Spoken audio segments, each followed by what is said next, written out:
So as we head for losses for the week after a strong start to the year, what could this tide change forebode for the first half of 2023? Let's get right to the floor show and our traders, Keith Fitzgerald and Dutch Masters. Dutch, we had a great January. Now what do you think is happening here? What's in the market psychology and what moves are you making? Well, we've been long, Liz, and it's good to see you. We've been long for most of January and February here. We're not short now. We actually just cut back quite a bit and went to about 2/3 cash. I think we want to wait out the CPI number and kind of see where things go. It's really up in the air right now, and why? I have to tell you why that, the indecisiveness? I mean, to see that the S&P has crossed the unchanged line 59 times today alone. Oh, it's just terrible. I mean, it's really what you talked about earlier, which is the narrative flipped within 48 hours from, oh, the rates are going to be slowing down and the Fed's going to slow down, to the Fed's going to probably hit the gas again. And it's really got some people kind of spooked out. Now, if the market's holding here, which is good, but, you know, how long is that going to last? We really don't know. So we had to kind of go to the side a little bit. Okay. And Keith, as I understand it, you're on the sidelines as well. You're waiting for bigger money to come and lure you out into the play action here. But tell me exactly why you feel that way at the moment. You're not ready to come in. Well, sure. So one of the greatest secrets to the big profits in the marketplace over time is you pick your bets very carefully. For me, what I like to see is somebody sell despondently, a la Sir John Templeton, the late Sir Templeton, and then I want to see somebody put money over in the corner of the room, at which point the value is so low, I'm simply going to walk over and pick it up. That hasn't happened today. What we're seeing is this constant back and forth action. That's the computers duking it out. That's the short-term traders. That's noise about the CPI, the Fed's next move, but it does not disturb the long-term business case for owning really quality names, and that's what I'm waiting for. Okay, really quality names at this point? I mean, after Uber's great note and number and report for its quarter, now Lyft comes through with a completely opposite picture. How do you know what's a great company? What are your metrics that you look for?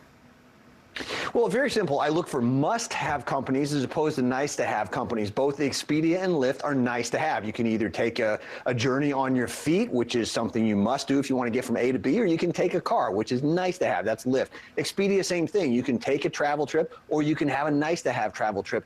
A company like Apple, Microsoft is very, very different. They're still putting numbers up on the table. The economy is moving beyond Lyft and Expedia, which is what people are beginning to understand. So I'm going to go from 0 to 1, not N+1, as Peter Thiel would put it. And Dutch, you like to buy on days where things are down, and I see the Disney CRM, Salesforce, which had pretty decent sessions until the closing bell yesterday.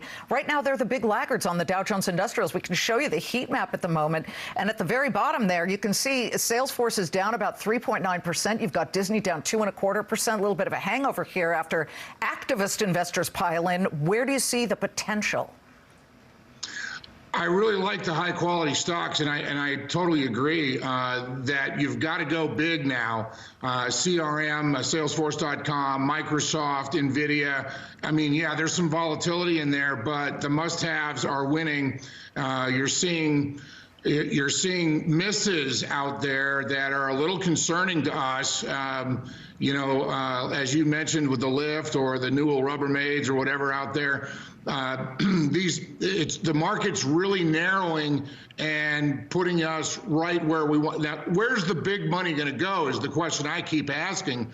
And the big money really is going to power into the highly liquid trade like water stocks like a Microsoft and an NVIDIA and a Salesforce.com. Okay. And I do have to push you, Keith, because everybody's been talking and certainly turning their attention toward Tesla this week.